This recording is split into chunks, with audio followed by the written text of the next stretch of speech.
अच्छा फिर बाद में एक और इशू आ गया वो राउटर वाला। क्या वो एरर आ रहा था, मैंने क्लास में कितना बताया था, मैं भाई राउटर का जो लिंक है ना वो उन्हीं कंपोनेंट्स में चलेगा जो राउटर के अंदर मौजूद है।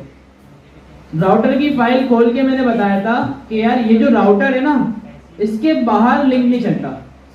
अब हेडर के अंदर वो लगा रहे थे लिंक, तो मसला ये था कि हेडर इन राउट में से किसी भी राउट में यूज नहीं हुआ, अलग से हेडर बना हुआ और उसमें लिंक यूज हो रहा है, जिसकी वजह से वो एरर आ रहा था।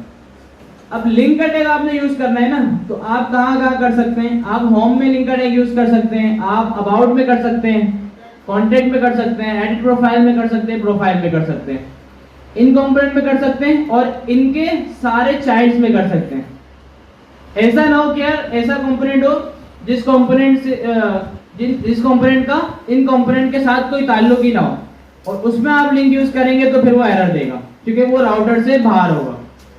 राउटर के अंदर जितने कंपोनेंट्स आ रहे हैं सबके अंदर लिंक यूज होता है। अच्छा वो एरर भी इतना आसान बताता है, पहले इतना आसान नहीं था, यकीन करें आप, एरर भी इतना आसान बता रहा है, you can use link outside the router, इतना आसान है यार कि एरर पढ़ते ही बंदा समझ जाए कि यार ये मसला आ रहा है। क्या वो बोल रहे हैं राउटर के बाहर आप लिंक यूज नहीं कर सकते। क्लियर है भाई?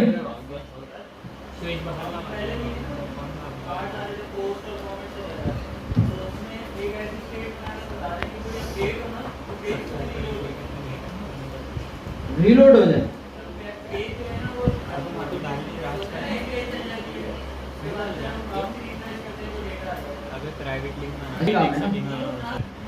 देखिए, अच्छा क्वेश्चन है। अब इनका क्वेश्चन ये है, अब नहीं हो रही कि यार स्टेट के चेंज होने पर देख ली थी इमेज, जिस तरह यूज स्टेट का हुक है इस तरह मैंने इंपोर्ट करा यूज इफेक्ट का हुक।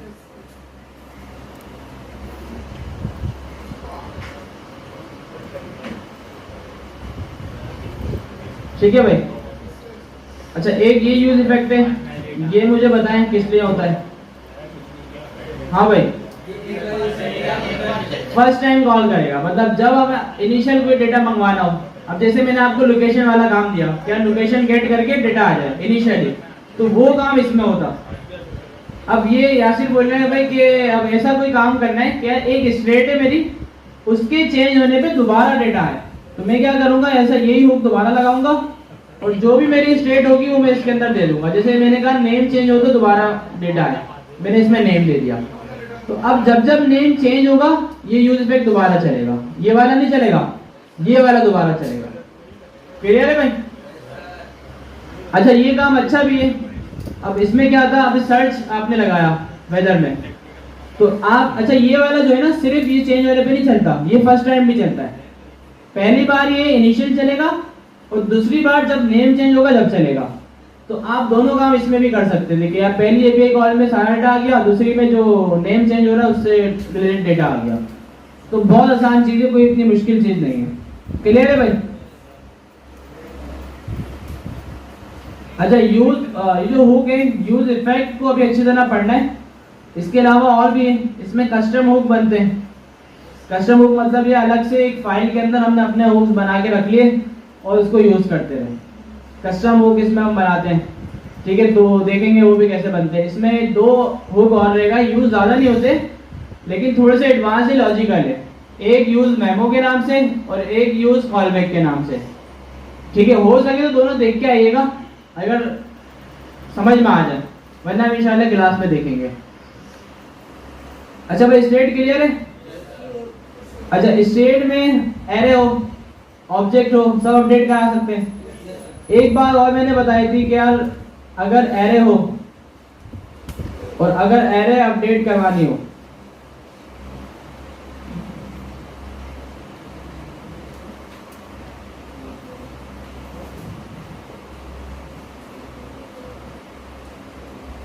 मैंने कहा name dot maps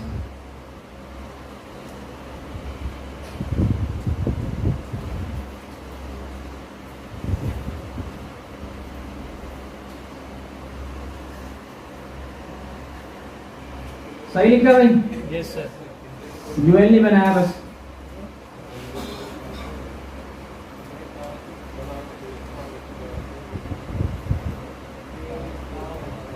set name से। अच्छा, अब करना ये है, फंक्शन कॉल कर देते हैं। करना ये है कि मैं अपडेट करूं तो एरे के अंदर एक और नेम जाए और नजर आ जाए मुझे। क्या करूं? फू के फंक्शन में, क्योंकि देखिए बटन पे मैंने फू का फंक्शन कॉल किया हुआ है, मैं चाहता हूं एरे में एक और नेम ऐड करा दूं। क्या करूं?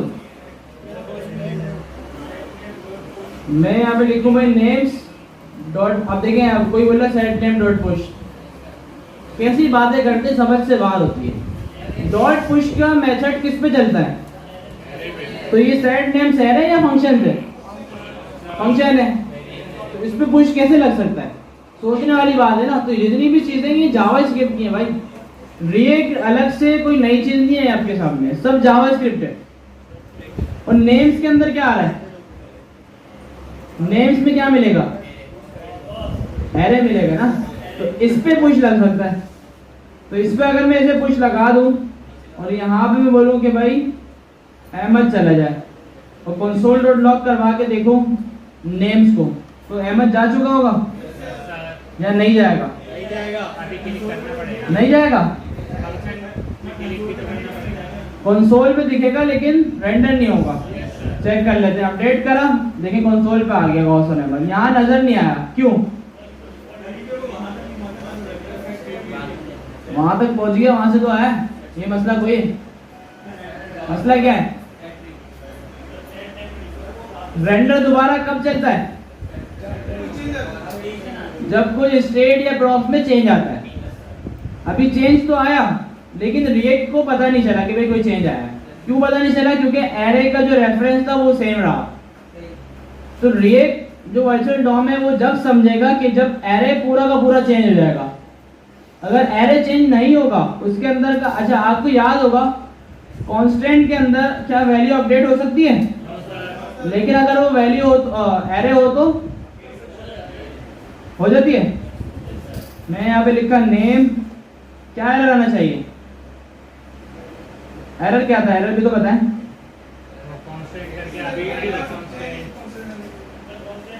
असाइनमेंट टू कांस्टेंट वेरिएबल, ठीक है भाई, इसमें क्योंकि वैल्यू अपडेट नहीं कर सकते। अच्छा, यही अगर एरे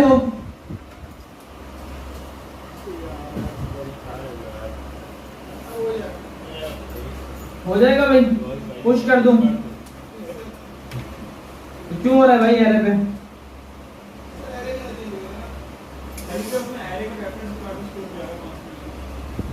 ठीक है भाई, ऐड हो गया क्योंकि उसने अब एरे का पूरा रेफरेंस चेंज करेंगे ना तो ये करने नहीं देगा। इसने कहा भाई एक दफा जो वैल्यू स्टोर करा दी वही रहेगी, क्योंकि एरे जो है ना पूरी एक वैल्यू होती है, उसके अंदर जो भी चेंज आ जाए उसको फर्क नहीं पड़ता। तो इसी तरह रिएक्ट में भी जावास्क्रिप्ट वाले सीन है यार, एरे के अगर हम इंडेक्सेस अपडेट करेंगे तो डॉम को पता नहीं चलेगा कोई अपडेट आई है जब तक हम पूरा एरे अपडेट नहीं कर देंगे। पूरा एरे अपडेट कैसे होगा भाई? अच्छा, शॉर्ट तरीका इसका बताऊं। यहां पे मैंने सिंपल लिखा सेट नेम्स, इसमें मैंने एरे दिया, स्पेयर ऑपरेटर यूज करके पुरानी वाली पूरी एरे मंगवा ली और इसके साथ साथ नया जो भी था वो मैंने इसमें इंडेक्स ऐड करा दिया। कोई कंफ्यूजन तो नहीं है इस वाले सिंटेक्स में? ये 6 का है, चेक करते हैं। रिलोड करा, अपडेट करा, आ गया भाई। अच्छा, दूसरा इसमें और क्या तरीका हो सकता था कि आप यहाँ पे एक वेरिएबल बनाएं, आप यहाँ पे लिखें ओल्ड नेम्स और यहाँ पे स्पेयर ऑपरेटर यूज करके ओल्ड वाले नेम्स आपने मंगवा लिए और यहाँ पे आपने लिखा ओल्ड नेम्स डॉट पुश, इसके अंदर इंडेक्स पुश किया और सेट नेम्स में आपने कर दिया ओल्ड नेम्स। ठीक है, दोनों में से कौन सा आसान लगे वो हम यूज कर सकते हैं। ठीक है भाई, स्पेयर ऑपरेटर वाला आसान था कि हमने स्पेयर ऑपरेटर दिया और अलग से एक इंडेक्स दे दिया तो उसने जाके अपडेट कर दिया। तो क्लियर है भाई? अच्छा, अगर कोई ऑब्जेक्ट अपडेट करवाना हो, मैं यहाँ पे फर्स्ट नेम दे रहा हूँ और मुझे लास्ट नेम ऐड करवाना है।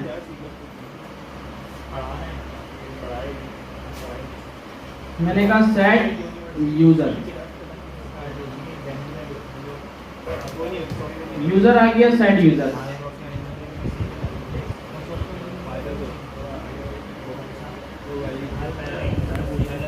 यूजर डॉट फर्स्ट नेम में फर्स्ट नेम आ जाएगा और यूजर डॉट लास्ट नेम में एरर आएगा। ऐसा ही है भाई, एरर क्यों नहीं आया? क्यों नहीं आया भाई? तो इसकी वैल्यू क्या है यूजर डॉट लास्ट नेम की? यूजर डॉट लास्ट नेम अगर मैं कंसोल कराऊंगा तो उसकी वैल्यू में क्या आएगा? नल आएगा। चीतल हो गए यार सारे माशाल्लाह। यूजर डॉट फर्स्ट नेम में क्या आएगा? Undefined not defined. क्या कर रहा हो यार? लास्ट नेम में क्या आएगा? Undefined not defined. क्या बात कर रहा हो? नॉट डिफाइंड आएगा या अनडिफाइंड आएगा? जावा स्क्रिप्ट क्रिएट नहीं हो रही यार। जावा स्क्रिप्ट पढ़ाएंगे यार, अनडिफाइंड आएगा ना भाई। तो ऑब्जेक्ट है, ऑब्जेक्ट तो है उसके अंदर वो प्रॉपर्टी नहीं है तो उसे अनडिफाइंड बोल दिया। यूजर तो बना हुआ है ना, अगर यूजर ही नहीं बना हुआ होता तो नॉट डिफाइंड आता। अच्छा अब मैं यहाँ पे अगर इस तरह अनडिफाइंड लिखता हूँ तो क्या आएगा? डॉम पे अनडिफाइंड लिखा हुआ नजर आएगा?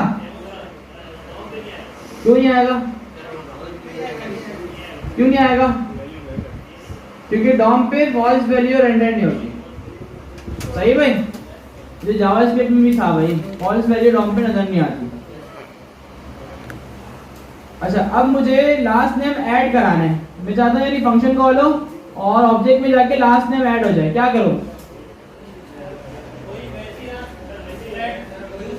स्प्रेड यूज करें वैसे ही। मैंने कहा यहाँ पे लेट ऑल यूजर या डायरेक्ट कर लें सेट यूजर, ऑब्जेक्ट लगा दिया। मैंने कहा यूजर लास्ट नेम। ऐसे ही होगा भाई? कोई किसी को कंफ्यूजन तो नहीं सिंटैक्स में कि क्या है? अपडेट करके देखें। अहमद आ गया। क्लियर है भाई? कोई मुश्किल तो नहीं है? हाँ फर्स्ट नेम ऐड कराना हो तो फर्स्ट नेम लिख दे, फर्स्ट नेम चेंज हो जाएगा इससे। भाई ये तो आपको पढ़ा है ना, ये 6 में इसका मतलब भी आपको पता है कि जो वैल्यूज इसके अंदर होंगी वो ले लेगा। और इसके बावजूद हम अगर इसमें देखें फर्स्ट नेम पहले से ही था, अगर दोबारा लिखेंगे तो उसको अपडेट कर देगा और जो प्रॉपर्टीज नहीं होंगी तो वो ऐड कर देगा। पैरामीटर तरीके से मतलब तो यहाँ से है ये क्या बच्चों वाली चीज बता रहा हूँ। मतलब मैं पैरामीटर यहाँ पे पास कर दूँ। हाँ भाई इसमें किसी को कोई मसला? अब मैंने पैरामीटर से पास कर दी वैल्यू। आसान है भाई। अच्छा इतनी जल्दी चीजें हो रही हैं यार वीक में तो, अब फिर भी आप लोग इसमें टाइम लगा रहा हूँ। अच्छा प्रॉप समझाने की जरूरत है? प्रॉप्स तो इतना ही हलवा है, क्या बताऊँ अब मैं, बस खाना है सिर्फ। मतलब जैसे फंक्शन में आर्गुमेंट और पैरामीटर रिसीव कर रहे थे, इस तरह प्रॉप्स में डेटा पास करके रिसीव करते हैं। कंपोनेंट बनाए हुए हमने, बना लेते हैं एक हेडर। अच्छा भाई कोड स्ट्रक्चर तो सब यही वाला यूज कर रहा है ना जो मैंने करवाया है? ठीक है भाई।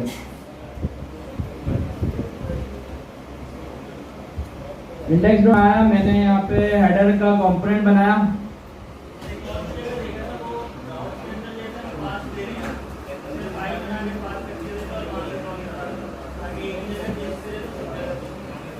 फाइल बना के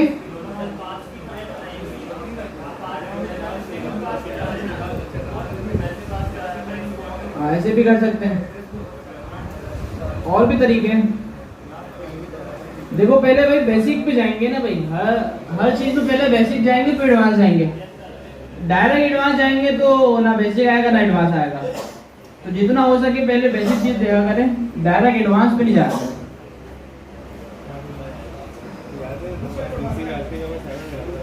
हाँ देखेंगे यहाँ यूआई वगैरह सारी चीजें देखेंगे कैसे लगती है। थोड़ा सा ये प्रॉप्स और देख लें, राउटर का थोड़ा सा ओवरव्यू लेंगे और फिर यूआई पे आगे बढ़ेंगे। सही है, इसमें मैंने H1 बनाया और इसको मैंने यहाँ से कर दिया default header.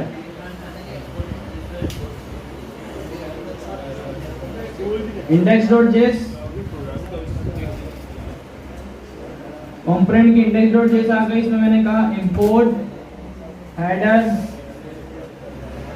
From dot slash header, और यहाँ से एक्सपोर्ट डिफॉल्ट करना है या एक्सपोर्ट कर्ली ब्रैकेट करना है, कर्ली ब्रैकेट करना है। हेडर कर दिया, होम में आ गया, मैं यहाँ पे इंपोर्ट किया, इंपोर्ट हेडर फ्रॉम, कहाँ से करना है, डॉट डॉट स्लैश कंपोनेंट्स। सही है भाई, हेडर को यूज कर लेते हैं। अभी हेडर में कुछ है तो नहीं, हेडर को मैंने यूज करा, कुछ नजर नहीं आया क्योंकि हेडर में मैंने कुछ दिया हुआ ही नहीं है अभी। अब मैं चाहता हूँ हेडर में जो हेडिंग नजर आए ना वो प्रॉप्स के जरिए मुझे मिले। क्या करूं? सबसे पहले तो यहाँ पे मैंने पास किया हेडर का टाइटल और इसमें मैंने कर दिया सैलानी, तो इसी तरह पास होता है प्रॉप। ठीक है, अगर ये जावास्क्रिप्ट का फंक्शन होता तो किस तरह पास होता, हेडर और इसमें सैलानी। ठीक है, बस थोड़ा सा सिंटैक्स का फर्क आ गया। अभी रिएक्ट का कंपोनेंट है तो एट्रीब्यूट की तरह पास होगा। ठीक है, एट्रीब्यूट आपको पता है प्रॉपर्टी और वैल्यू के बेस पे चलता है। टाइटल मैंने पास किया, हेडर में आया तो यहाँ पे प्रॉप्स रिसीव होते हैं, प्रॉप्स की डिस्ट्रक्चरिंग भी करवा सकते हैं ऐसे। और यहाँ पे मैंने लिखा टाइटल और यहाँ पे टाइटल रिसीव कर लिया, आ गया टाइटल। अब हर पेज पे मैं चाहता हूँ अलग अलग टाइटल आए, आ जाएगा? किस तरह आएगा? यही प्रॉप पास हो जाएगा। अब प्रॉप के अंदर भी स्ट्रिंग भी पास हो सकता है, एरे भी पास हो सकता है, ऑब्जेक्ट भी पास हो सकता है, फंक्शन भी पास हो सकता है। अच्छा, प्रॉप्स होते किस लिए ये बताएं?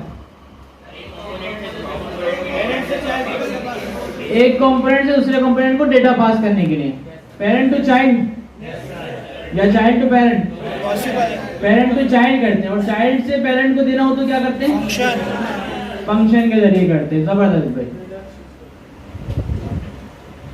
आगे बढ़े भाई। अच्छा, राउटर का बस थोड़ा सा बता दूं, फिर थोड़ी सी प्रैक्टिस आप करें सही इन चीजों की, और उसके बाद आखिर के आधे घंटे में हम यूआई पे देखेंगे थोड़ा, पीडब्ल्यूई के बाद जो आती नहीं है ना ये वाली।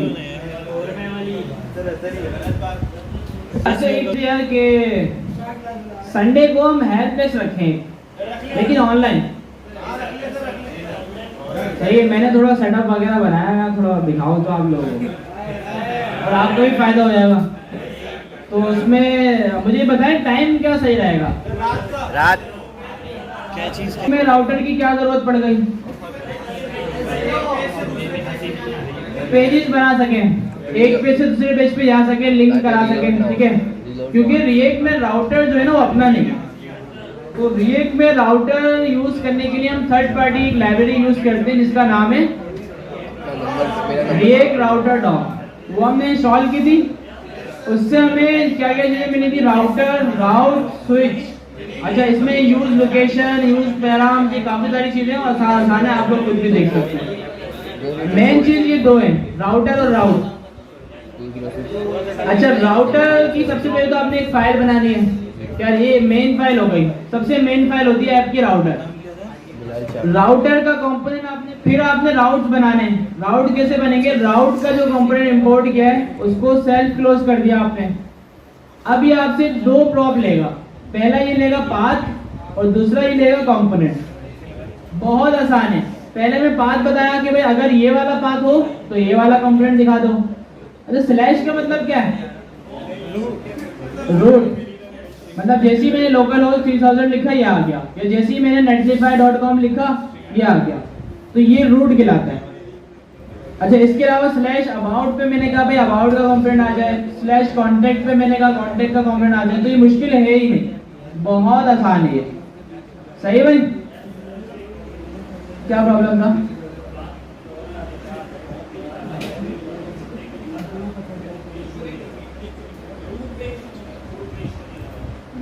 मेरे पास तो कर रहा है, होम पे ही आ रहा है ना। अब मैं होम लिखने का मैं यहाँ पे अबाउट लिख दूँ, अबाउट आ गया, पे वो कहाँ लेके जाएगा, कोई लिखा हुआ या स्लैश पे कहाँ जाएगा?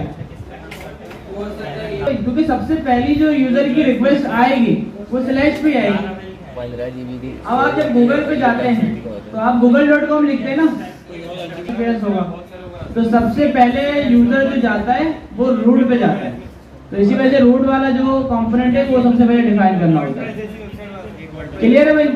अच्छा मुझे ये बताएं कि ये क्या हुआ है, ये कॉलन आईडी का क्या मतलब है? आईडी उसके स्लैश के बाद जो कुछ भी हो पैराम्स खिलाते हैं, ठीक है भाई। इसमें यूजर से आईडी लेनी हो, अच्छा ये एक भी ले सकते हैं, एक से ज्यादा भी ले सकते हैं। जैसे मैंने आईडी ले ली, उसके बाद स्लैश लगा के एक और चीज मैंने ले ली, मैंने कहा यूजर का जो यूजर नेम है वो भी इसी में आ जाए, तो ये भी मैं ले सकता हूँ। और ये सारी चीजें कहाँ पे मिलती है? यूज पैराम्स के होप के अंदर। देखा भी तुमने प्रोफाइल का पेज बना के, अभी मेरे ख्याल से कोड होगा ये रहा। करा अब यहाँ पे यूजर नेम भी लिख दूंगा तो यहाँ पे यूजर नेम भी मिलना शुरू हो जाएगा। क्लियर है? तो राउटर जो है काफी आसान चीज है। अच्छा स्विच क्यों लगाया था ये बता दें, स्विच की क्या जरूरत थी? अच्छा अब स्विच इसलिए लगाया था, अब जैसे मैंने ये लिखा हुआ है आईडी, ठीक है भाई। अब मेरी जो आईडी होगी, अगर आईडी ही मैंने एडिट दे दी तो होगा ये कि यार वो एडिट वाला पेज छोड़ देगा और आईडी पे ले जाएगा। तो स्विच इस वजह से लगा रहा हूँ कि जो मैंने कंपोनेंट बनाए पहले वो उसको टारगेट करे और फिर उसके बाद दूसरे कंपोनेंट देखे। और कोई लॉजिक नहीं है स्विच के, ना भी लगाए तो चलता है राउटर, जैसे कि मैंने बताया था चला के, स्विच ना भी लगाए राउटर चलेगा। अच्छा इसके अलावा यहाँ पे एक और चीज लगाई हुई, स्क्रॉल टू टॉप, ये पूरा फंक्शन बना हुआ है। ये किस लिए? ताकि OLX को बहुत मसला है, राउटर में थोड़ा सा एक इशू आ रहा था। अच्छा अभी इशू हो भी सकता है, नहीं भी हो सकता, मेरे ख्याल से तो इशू ही है। यूजर एक्सपीरियंस खराब हो रहा है ना, क्या हम पूरा पेज स्क्रॉल करते हैं और दूसरे पेज पे जाना चाह रहे हैं तो नीचे आ रहा है, यूजर एक्सपीरियंस थोड़ा सा खराब हो रहा है। अच्छा रिएक्ट की अपनी वेबसाइट में देखा है किसी ने क्या है? ये रिएक्ट की वेबसाइट पर आया मैं, डॉक्स में आ गया, थोड़ा नीचे है और अब हम दूसरे लिंक पे गए, ट्यूटोरियल पे गए, टॉप से आ रहा है ना, ठीक है भाई। तो इसमें ये मसला नहीं है, तो इसका मतलब इन्होंने भी कोई ना कोई सोल्यूशन लगाया हुआ होगा। अच्छा OLX में आ रहा था ये मसला, तो मैंने आपको दिखाया। तो ठीक है भाई, यही वाला फंक्शन आपको यूज करना है अगर ये मसला है। अच्छा अब जल्दी से जो UI लाइब्रेरीज देखें कौन कौन सी है और कौन कौन सी इसमें हम कर सकते हैं। स्टार्ट करें, Ctrl+C करा, इन पे इंस्टॉल कर दिया।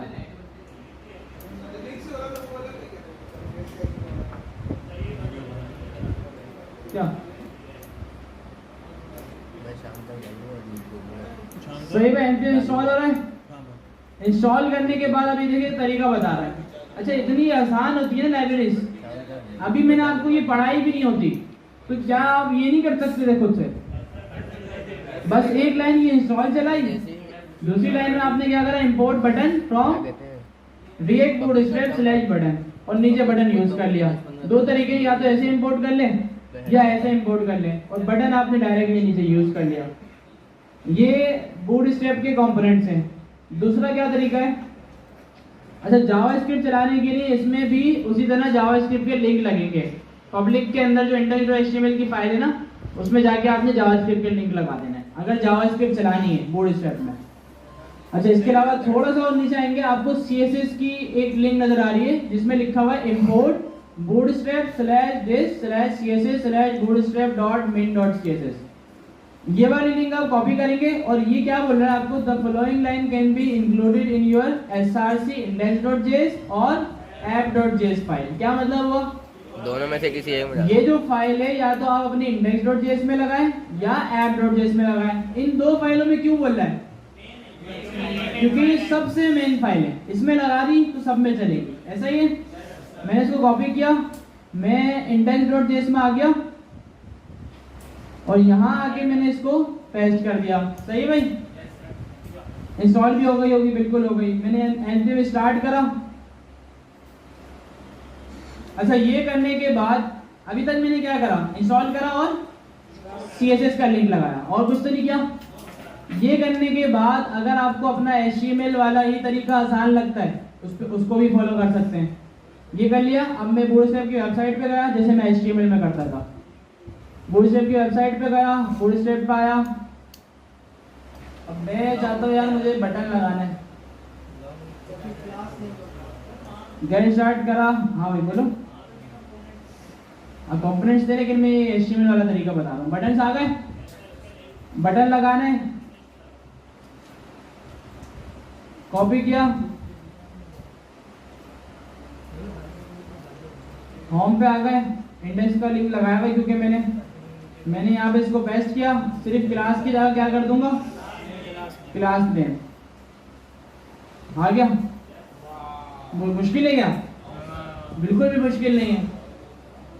अच्छा, अब इसमें देखिए मसला, क्योंकि ये HTML है, इसमें मसला कहाँ आ सकता है, क्योंकि आप देखिए इनपुट लगाएंगे तो इनपुट के क्लोजिंग टैग में लगे हुए, आपने क्लास लगाई तो क्लास का क्लास नेम करना पड़ेगा। तो इसका भी एक हल है। इसका हल क्या है, अगर आप नेविगेशन बार लगाना चाह रहे हैं, मैं चाह रहा हूँ ये वाली नेम बार लगाऊं। अब इसमें देखिए कितनी सारी क्लास हैं, कितने बटन हैं, तो कितना हमें चेंज करना पड़ेगा। तो इसका हल ये है कि आपने कॉपी किया, आप गूगल पे गए, आपने लिखा HTML to JSX, ये पहला ही लिंक है मैजिक। इस पे आप आए, यहाँ पे आपने HTML का कोड लिखा और यहाँ पे आपको JSX का मिल गया, आपने ये कॉपी किया। अच्छा, अब ये पूरा कॉपी नहीं करते ना, अब आप लोगों में ये हरकतें हैं थोड़ी सी ना। मैं यहाँ पे देखिए HTML पेस्ट कर रहा हूँ, अब यहाँ पे कंपोनेंट आया तो आप क्या करेंगे, कंपोनेंट समेत कॉपी करा और यहाँ पे पेस्ट कर दिया और फिर बोलेंगे चल क्यों रहा है, एरर क्यों आ रहा है। समझ में नहीं आता है क्यों ये बच्चों वाली हरकतें होती हैं। जबकि कॉपी ये होगा क्या, सिर्फ ये जो नेविगेशन है यहाँ से शुरू होगा और यहाँ पे एंड हो जाएगा। ठीक है भाई। तो अभी हेडर मैंने यूज करा हुआ है, हेडर के अंदर ये पूरा कॉपी पेस्ट कर देता हूँ। मैं चेक करता हूँ, आ गया भाई, सिर्फ कलर चेंज आ रहा है, देख लें। कलर इसको हम जो भी चाहे अपनी मर्जी से दे दें।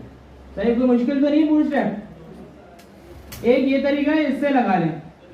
सही है। दूसरा तरीका ये है कि आप इसके जो कंपोनेंट्स हैं वो इंपोर्ट करके भी लगा सकते हैं। अब जैसे मुझे बटन लगाना है, हाँ सब है यहाँ पे, कंपोनेंट्स के अंदर आएंगे। अब मैं यही चीज अगर कंपोनेंट से लगाऊं और देखिए इसमें वही बटन है, वही क्लासेस हैं, सब कुछ है। अब देखिए बटन मैंने लगाया था, अब ऐसे लगाता हूँ मैंने यहाँ पे बटन को कॉपी किया, होम पे आया, मैंने ये वाला बटन हटा दिया, ये वाला लगा दिया और इसको मैंने इंपोर्ट कर लिया। कहाँ से? Import button from react bootstrap.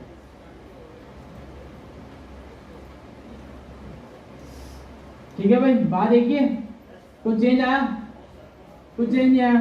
तो ये तरीका भी आसान है, आपने बटन यूज करा और बटन लगा लिया, या HTML वाला कर ले वो भी सही है।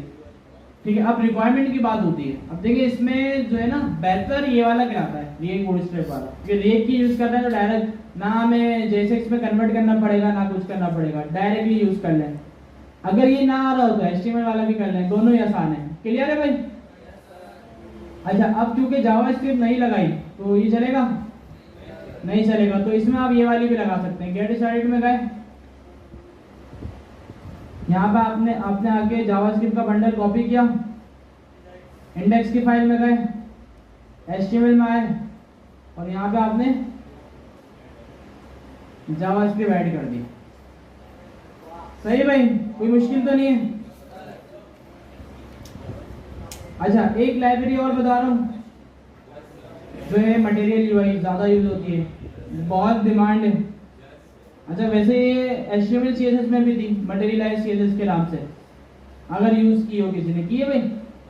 खुद से तो कभी कुछ करना ही नहीं है, बस जो सर पढ़ाएंगे वो बहुत है। जबकि ये कुछ भी नहीं है, मैं पढ़ा रहा हूँ अभी, तो इतना कुछ है आपके पढ़ने के लिए। ठीक है भाई, एक मटेरियलाइज CSS होती है जो HTML में भी चल जाती है, और रिएक्ट के लिए अलग से एक लाइब्रेरी है, मटेरियल यूआई। अच्छा, अच्छा थोड़ी सी मतलब इसकी जो कोड होता है ना, कोड स्ट्रक्चर, इसमें थोड़ा सा मुश्किल है क्योंकि इन्होंने अपने हिसाब से बनाया हुआ होता है। स्टाइलिंग इन्होंने अपने हिसाब से की हुई है, हर चीज़ इन्होंने अपने हिसाब से की हुई है। जबकि बूटस्ट्रैप में क्या है, हमारी सीरीज हुई हुई है और अपनी मर्जी से हम उसको सीरीज लगा के एडिट कर सकते हैं। मटेरियल यूआई को भी अपनी सीरीज लगा के एडिट कर सकते हैं, लेकिन इसमें बेहतर ये होता है कि इनकी दी हुई जो सीरीज है ना वही यूज़ करें। तो सीरीज तो वही है, बस थोड़ा सा सिंटेक्स का फर्क है कि इन्होंने यूज स्टाइल वगैरह करके यूज़ किया हुआ है। तो देखे लगा के कैसे लग रही है। मटेरियल यूआई की वेबसाइट पे आ गया, इंस्टॉलेशन पे आ गया, कमांड नजर आ रही है npm install MUI material emotion react emotion style. अच्छा मटेरियल यूआई के लिए 3 हो रही है, जो कि अगर जिसको मटेरियल यूज करनी है 3 लाइब्रेरी लाजमी इंस्टॉल करेगा। ठीक है भाई, तो मैंने ये कॉपी की कमांड, यहाँ पे आया, मैंने इसको npm इंस्टॉल करा। अच्छा बिल्कुल बूटस्ट्रैप की तरह है, मतलब बूटस्ट्रैप में इंस्टॉल करने के बाद क्या करते हैं हम। अच्छा इसमें कोई CSS वगैरह नहीं है इंपोर्ट, इसमें डायरेक्टली कंपोनेंट्स है, आपको कोई CDN वगैरह कोई इंपोर्ट वगैरह लगाने की जरूरत नहीं होती। बस देखिए डायरेक्टली यहाँ पे कंपोनेंट्स है, कंपोनेंट्स में आप आ गए, बटन है, बटन में आ गया मैं। अच्छा ये मटेरियल यूआई जितनी भी है ना, ये सारी गूगल ने यूज़ की हुई है, मतलब गूगल की यूआई है। बटन्स हो गए, इनपुट्स हो गए। अब जैसे जीमेल है, जीमेल में आप देखें जो इनपुट आता है,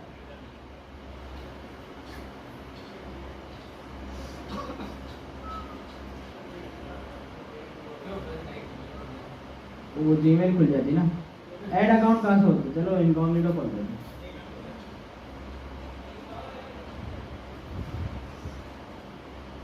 ठीक है भाई, ये जीमेल पे आया, साइन करा।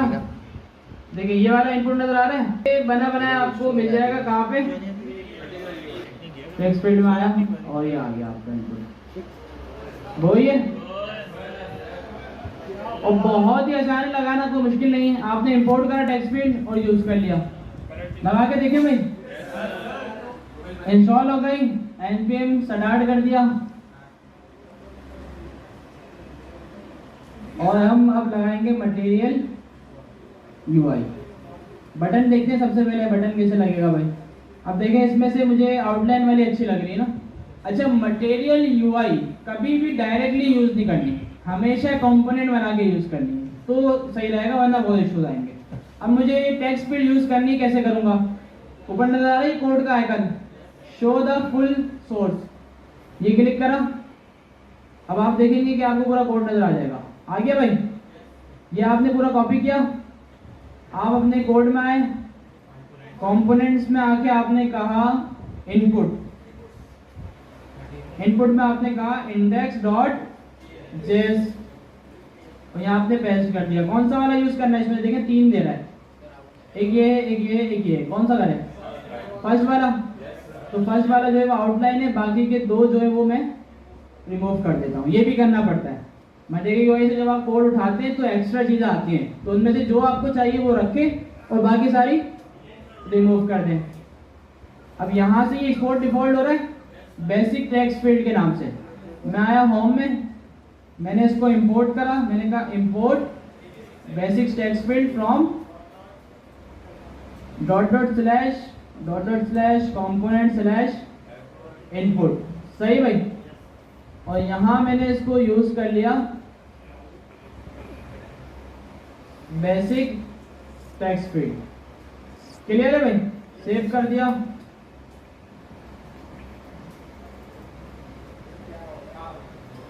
ठीक है भाई। अरे थोड़ी सी स्टाइलिंग का मसला आ रहा है, तो कुछ ना कुछ हमने छोड़ दिया होगा स्टाइलिंग।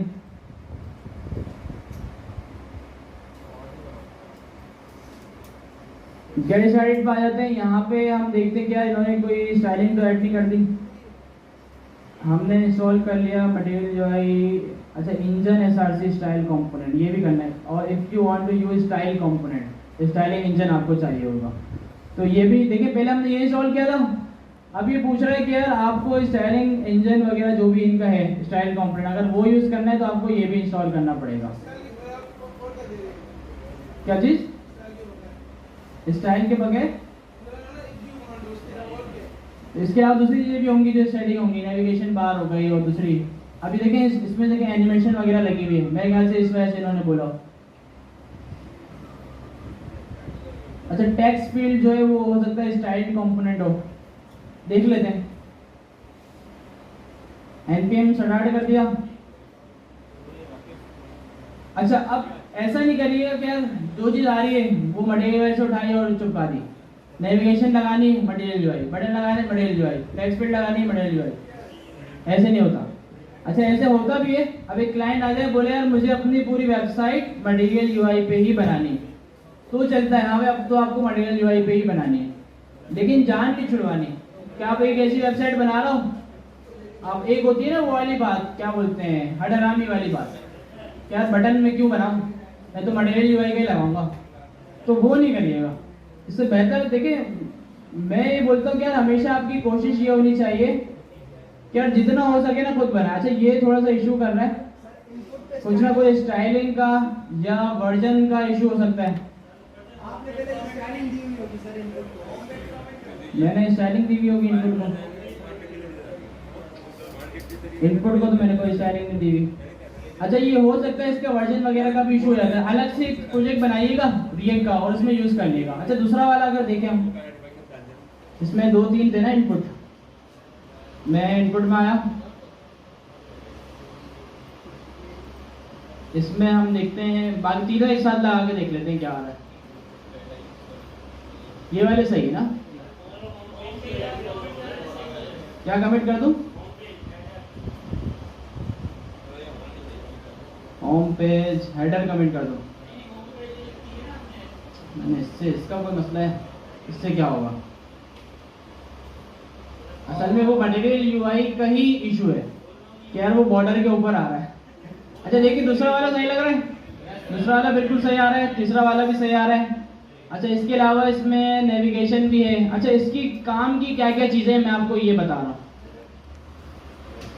इसमें ड्रावर होता है बहुत अच्छा, ड्रावर आपको दिखाऊं, नजर आया ड्रावर कहीं पर,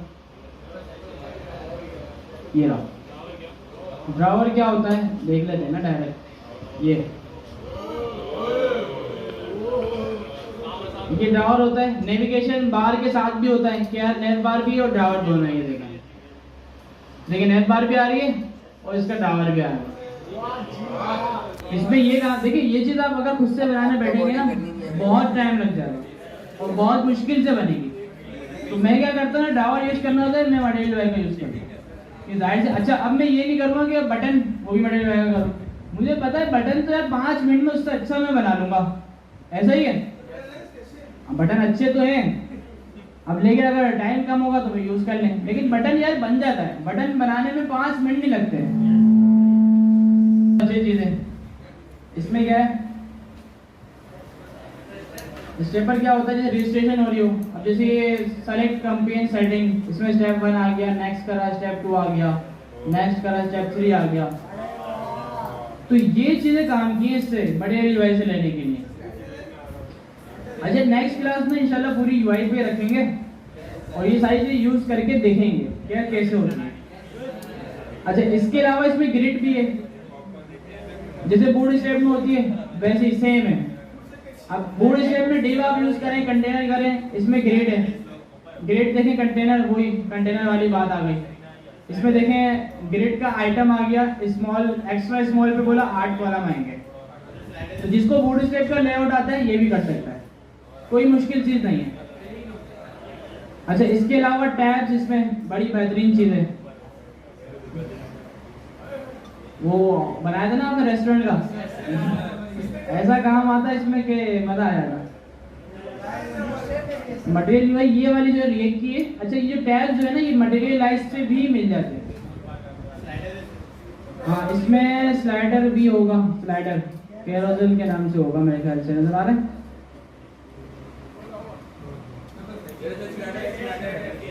अच्छा स्लाइडर वो अलग चीज है, स्लाइडर कहाँ था,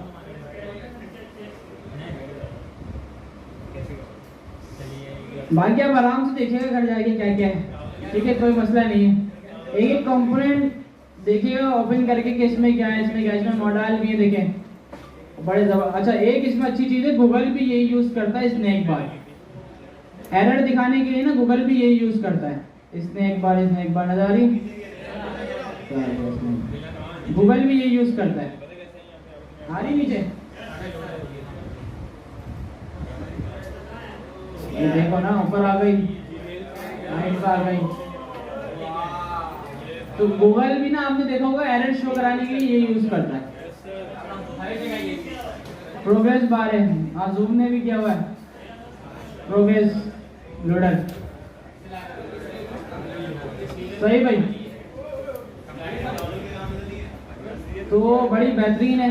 अच्छा, इसके अलावा और भी लाइब्रेरीज हैं, बताएंगे इंशाल्लाह नेक्स्ट क्लास जो है। You were the shadow to my light. Did you feel